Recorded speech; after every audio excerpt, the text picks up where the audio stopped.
You know, I've been noticing that online, Cyberpunk 2077 seems to have a bit of a turnaround when it comes to how it's being viewed.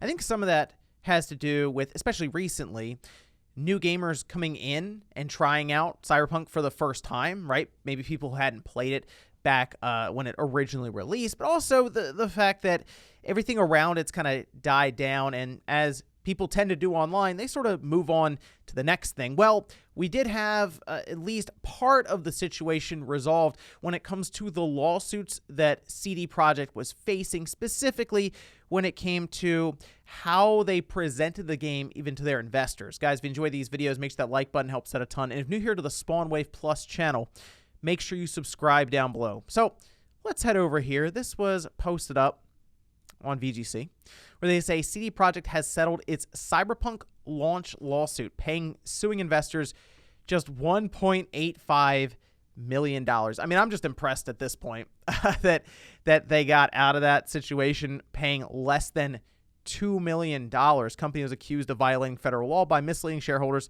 about the game. Now, we remember when the game was coming out, they showed it off on, we'll say, systems that showed the game in a good light. As you'd expect, you figure, okay, the companies are going to show the best possible looks of this game. But they did say that the PS4 and the Xbox One version, which was something that was coming up, there were questions about those versions. Hey, they're running well. They look good, right? There are no issues there. And then they come out, which, by the way, they still haven't released on the PS5 or the Xbox Series X. It's on the Xbox One and the PS4. In fact, if the PS5 and the Xbox Series X didn't release when they did, Cyberpunk would have been in a lot of trouble, because the only way that you could really play that well enough on console, I would say, is through backwards compatibility on the Series X and the PS5. But they released and weren't in the kind of condition they were presenting to their investors, people who have serious stakes in the company.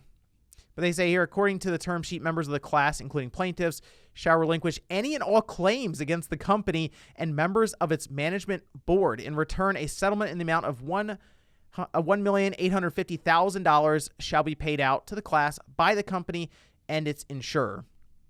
Now, I feel like this was something that investors would have always planned on doing, because class action lawsuits of this size would take years. It would probably end up costing more legal fees and all of that than the nearly $2 million that were paid out here. So it was just a really compromise all the way around. But wow, that benefits CD Projekt very heavily when it comes to the situation, because you have to remember how much money they've been able to pull in just in the first month that was recorded with Cyberpunk 2077. It was even logged here from VGC, saying CD Projekt made over $563 million in game sales during Cyberpunk's release month alone. They also spent $2.2 million on its Help Me Refund campaign, and that was a whole thing too. Remember, they were basically like, oh yeah, you can just go to Sony and Microsoft, whatever platform you got it on, and just request a refund and it'll be taken care of. Well, Sony wasn't doing that. They were like, well, hold on, we don't really do refunds like that on our PlayStation Network store, so they pulled Cyberpunk down. That was the biggest reason.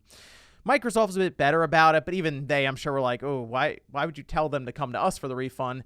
Best Buy and other places opened up windows for it. Otherwise, you would actually have to contact CD Projekt to get a refund. They had like a whole email set up, all of this, and it appears they put aside $2.2 million for that. So you take both of those numbers, put them together, and you're like, wow, this one actually worked out pretty well for CD Projekt, all things considered. Now, the biggest part obviously comes down to the reputation of CD Projekt Red, and what they had built up with things like The Witcher 3. You're like, well, I mean, their name's been dragged through the mud. Gamers are looking at them much differently now, pre-Cyberpunk release as opposed to post-Cyberpunk release. But not as much. I mean, as we've gone through this year, yeah, it's still a whole meme and everything around Cyberpunk 2077. But I noticed that even on Steam, the sentiment has been actually on the upswing for Cyberpunk 2077. We had talked about this with reviews that were really coming in pretty quickly. positive reviews on Steam, which we can see here. Now, when the game first launched, there was obviously a pretty split base on this one. There were a lot of positive reviews, but also a lot of negative ones in there that I believe moved it to like mixed or even mostly negative, because you need a lot of positive reviews to come in and kind of change the category, essentially, where it's like mixed, positive, or mostly positive, overwhelmingly positive. You actually need a lot of positive reviews coming in versus the negative reviews. And I mean, arguably on PC, that's the best experience you can have with Cyberpunk 2077. So it would make sense that's probably where it's reviewed the best. In fact, it is. If you go on like Metacritic, it's in like the mid 80s, I think, on PC specifically, whereas if you go to like Xbox One and PS4, it's much lower than that. I think it's in like the high 50s or the low 60s, and a lot of that comes down to the bugs, the glitches, and the performance. But if you look here, very recently, it went on sale on Steam, and I feel like a lot of new people came in to Cyberpunk 2077, maybe who hadn't even like paid attention to what happened when it launched, or they did and they just weren't that interested in the game in general. They saw it on sale for like, what was it, like 60-70%. It was pretty low on Steam, and you can see this pretty big spike in positive reviews, which once again has started to really turn the sentiment, I would say, around. People, of course, moving on from the initial release debacle to now overwhelmingly positive reviews coming in left and right, where we have this little spike up here, but if you zoom in, it's a pretty serious wave of positive reviews pushing things up on their Steam page. And the biggest thing around this, obviously, is, well, if that worked for Cyberpunk 2077, which it could end up being a No Man's Sky situation, who knows here? I mean, they could do a ton of work to it over the coming years, and yeah, at the end of it, 5-6 years down the line, it ends up being a really good game with a devoted fan base. But if that actually worked for the release, where they built up hype around it and they fudged some numbers and hid some stuff and misrepresented the overall product ahead of launch, sells 13-14 million copies immediately, which they announced basically, hey, look what we did. Why wouldn't other companies do that? I mean, there's the thought of, we may not recover from this, but it seems to be working right now for Cyberpunk. So unfortunately, people are concerned that this could set a bad precedent when it comes to continuing to misrepresent games. It's not like this is the first time. We keep referencing things like No Man's Sky, but there have been plenty of times in the past where different demos and gameplay was shown off as being gameplay, and whether that's miscommunication between the developers and the publisher, like we saw with Killzone back then.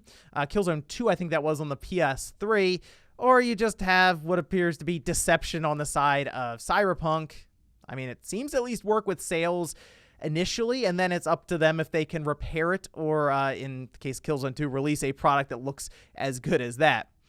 But now it comes down to what happens with Cyberpunk going forward, because it seems like CD Projekt wants to continue building on it, and I mean, we'll see how it turns out over the next several years. But after seeing the lawsuit come to an end and the sentiment start to change online, yeah, it might be a No Man's Sky situation. And it does leave me with some concern, I'll admit, for releases with games going forward. At this point, I would say we are to that state in gaming where, yeah, you want to wait for initial reviews. You want to hang out and see how things turn out on all these different platforms, especially when you're going to be buying on, because you could just have something shown to you that does not represent it at all. And the company is looking around like, well, if it costs us $10 million because we fudge the numbers and the view of the game, but we're going to make hundreds of millions of dollars, it's worth it to us. But let me know what you guys think about this whole thing down below. Do you think CD Projekt's getting off a bit too easy here, especially with the lawsuit and how Cyberpunk's being viewed now a year later? Thanks, guys, for watching, and I'll see you next time.